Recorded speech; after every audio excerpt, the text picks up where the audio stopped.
Isfahan کا ایک بہت بڑا رئیس اپنی بیگم کے ساتھ دسترخوان پر بیٹھا ہوا تھا۔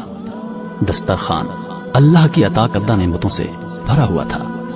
اتنے میں ایک فقیر نے صدا لگائی کہ اللہ کے نام پر کچھ کھانے کے لیے دے دو۔ اس رئیس شخص نے اپنی بیگم کو حکم دیا کہ سارے کا سارا دسترخوان اس فقیر کی جھولی میں ڈال دو۔ عورت نے حکم کی تعمیل کی۔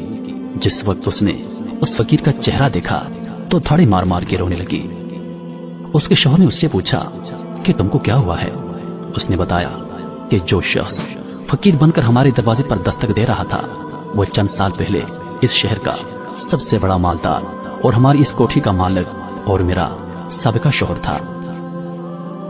چند سال پہلے کی بات ہے کہ ہم دونوں دسترخوان پر ایسے ہی بیٹھ کر کھانا کھا رہے تھے جیسے کہ آج تمہارے ساتھ کھا رہی ہوں کہ اتنے میں ایک فقیر نے صدا لگائی کہ میں 2 دن سے بھوکا ہوں، اللہ کے نام پر کچھ کھانے کے لیے دے دو۔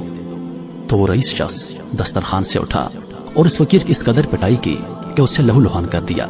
نہ جانے اس فقیر نے کیا بد دعا دی کہ اس کے حالات خراب ہو گئے، کاروبار سارا ٹھپ ہو گیا، وہ شخص فقیر اور کھنگال ہو گیا۔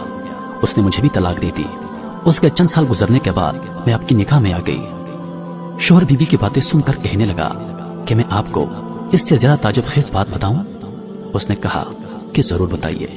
شوہر کہنے لگا کہ جس فقیر کے آپ کے سابقہ شوہر نے پٹائی کی تھی وہ کوئی دوسرا نہیں بلکہ وہ فقیر میں تھا۔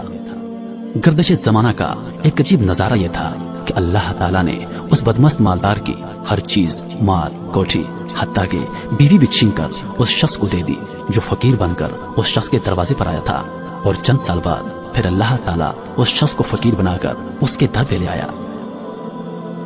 تو میرے محترم عزیزو، اپنے مال اور اپنی دولت پر تکبر کرنا چھوڑ دیجئے، کیونکہ جس اللہ تعالیٰ نے آپ کو یہ مال اور دولت دی ہے وہ آپ سے چھین بھی سکتا ہے۔